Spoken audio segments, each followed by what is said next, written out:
अस्सलाम वालेकुम दोस्तों। आज हम प्रॉफिट ऑन डेट की बात करेंगे कि इसको आपने किस तरह अपने इनकम टैक्स के रिटर्न में शो करना है। सबसे पहले अगर आप एक एक्सेल शीट बना लें और उसके ऊपर अपनी सारी वर्किंग शो कर लें तो फिर आपको समझने में आसानी होगी। जैसे ये मैंने आप लोगों के लिए एक वर्किंग शीट बनाई हुई है कि जो इंटरेस्ट आपको प्रॉफिट या इंटरेस्ट जो आपको बैंक के ऊपर मिलता है वो आपने किस तरह FBR की टैक्स रिटर्न में शो करना है। से फॉर एग्जांपल हमारे पास जो प्रॉफिट हमें पूरे साल में मिला है वो 5 लाख रुपए मिला है। आमतौर पर इस पर 15% टैक्स कटता है तो 75,000 टैक्स कट गया। और से उस बैंक में जो आपका क्लोजिंग बैलेंस होगा वो आपको भी शो करना है रिटर्न में। तो आपको कम से कम ये 3 नंबर्स होने चाहिए आपके पास ताकि आपकी प्रोसेस पूरा कंप्लीट हो जाए। प्रॉफिट जो मिला है, जो आपका टैक्स कटा है और जो आपका क्लोजिंग बैलेंस है उस बैंक में 30 जून को। अब इसके लिए आप 2 काम कर सकते हैं। एक तो आप अपनी बैंक से रिक्वेस्ट करेंगे, वो आपको बैंक सर्टिफिकेट दे देगा जिसमें आपकी ये सारी तीनों चीज़ें मेंशन होंगी। या फिर आप अपनी बैंक स्टेटमेंट को लेके 12 महीनों का जो भी है, जुलाई से लेके जून तक का आपको जो प्रॉफिट रिसीव हुआ है, जो आपका टैक्स कटा है और जो आपका क्लोजिंग बैलेंस है वो भी आपको वहाँ, ये तीनों चीज़ें आपको बैंक स्टेटमेंट से मिल जाएंगी। तो ये ज़रूरी है, इन 3 के बगैर आपकी रिटर्न प्रॉफिट ऑन डेट की कंप्लीट हो नहीं सकती। इसलिए सबसे पहले आपने इन तीनों चीज़ों को कंप्लीट करना है। फिर आपने आ जाना है FBR की वेबसाइट पे। अब जैसे ये आप देख रहे हैं, ये FBR की वेबसाइट है। अब हम इसके ऊपर, मेरे पास ऑलरेडी हूँ और इसी पे हम काम शुरू करते हैं। सबसे पहले आप याद रखिए कि पहले अदर सोर्सेज में, इनकम की अदर सोर्सेज में आपने जाना है। यहाँ पे 6 हेड हैं: salary, property, business, capital gain, other sources, foreign sources. तो आपने अदर सोर्सेज पे जाना है, इसको क्लिक करिए, इधर स्टिक करिए और फिर आपको यहाँ पे एक कॉलम मिलेगा profit on debt if amount under section 7 भी एक्सीड्स 5 मिलियन। तो अगर तो आपका प्रॉफिट 5 मिलियन या 50 लाख से ज़्यादा है तो फिर तो आपको यहाँ पे शो करना है, अदरवाइज़ आपको यहाँ पे शो नहीं करना। हमारे केस में हमारा प्रॉफिट 5 लाख रुपए है, तो इसलिए अब हम टैक्स चार्जेबल में जाएंगे और यहाँ पे फिक्स्ड मिनिमम रिड्यूस टैक्स में इस कॉलम में जाएंगे।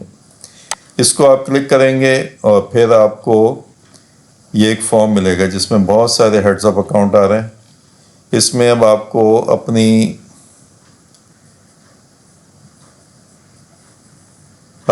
इसमें से सर्च करना है कि जो हमारा रेलिवेंट, हमारा जो कोड है वो 64310056 है, 64310056।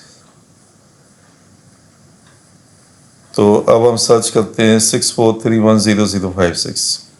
ये देखें, ये यहाँ पे हमारा कोड आ रहा है।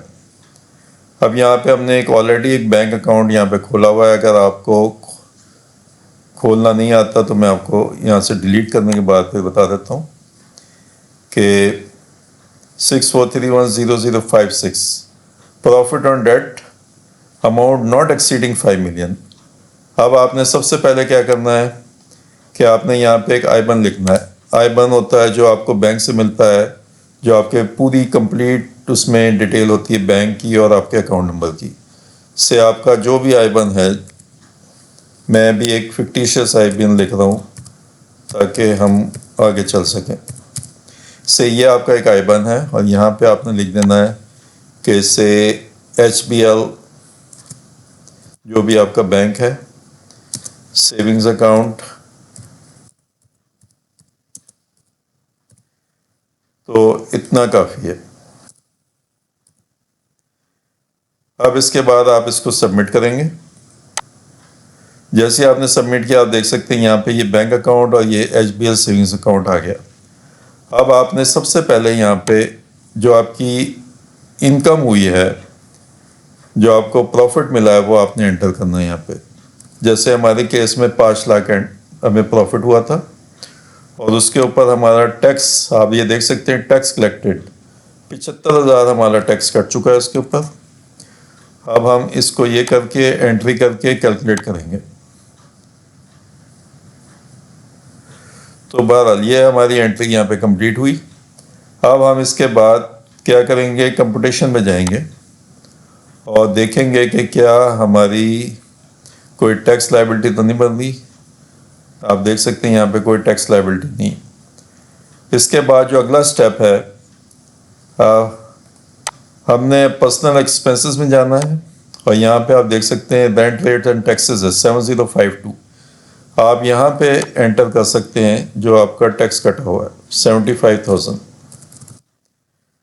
तो यहाँ पे आप इसको एंटर करके कैलकुलेट का बटन दबाएंगे तो ये भी कैलकुलेट हो गया। उसके बाद ये सेकंड स्टेप हो गया। फर्स्ट स्टेप आपने यहाँ पे किया था, ये सेकंड स्टेप हो गया। थर्ड स्टेप आपको यहाँ पे करना पर्सनल एसेट्स एंड भी आपके 7006 में आपको इस जगह पे एंटर करना है जो आपका क्लोजिंग बैलेंस है। क्लोजिंग बैलेंस हमारे केस में क्या है वो आप देख सकते हैं कि हमारे केस में 14,50,000 क्लोजिंग बैलेंस है। तो अब हम क्या करेंगे, 7006 में यहाँ पे 14,50,000 एंटर करेंगे। ये हमारी हो जाएगी थर्ड एंट्री, क्योंकि यहाँ पे हमें सारे अपने एसेट्स को दिखाना होता है। जो भी क्लोजिंग एसेट्स हैं हमारे, जो कैपिटल एसेट्स हैं, प्रॉपर्टीज़ हैं, बैंक अकाउंट्स हैं, वो सब हमें सारे इंडिविजुअल बैंक अकाउंट्स को शो करना होता है। अगर आपके पास 5 बैंक अकाउंट हैं तो आपको 5 के 5 बैंक अकाउंट यहाँ पे 7006 के अंदर शो करने, यहाँ पे आप ऐड करते जाएंगे। इसके बाद इसकी आखिरी जो एंट्री होनी है वो रिकंसलेशन में होनी है, क्योंकि आपकी एक इनकम हुई है 5 लाख की, तो अब आपको उसको एंटर करना है खुद से। और वो कहाँ पे एंटर करना है आपने, 7033 एक कोड आएगा टैक्स कोड, उसमें आपने एंटर करना 7033, यहाँ पे आपने एंटर करना जाके आपकी जो इनकम है 5 लाख की। तो ये करके आपने कैलकुलेट का बटन दबाना है। तो ये इस तरह से आपकी कंप्लीट हो जाएगा प्रोसेस। तो ये पूरा प्रोसेस है इसका। होप आपको मेरे सारे स्टेप्स समझ में आ गए होंगे और अगली वीडियो का इंतज़ार करिए और इस वीडियो को ज़रूर सब्सक्राइब कीजिए, शेयर कीजिए और लाइक कीजिए। और thank you very much for your time. इंशाल्लाह फिर अगली वीडियो में आपसे मुलाकात होती है। अल्लाह हाफ़िज़।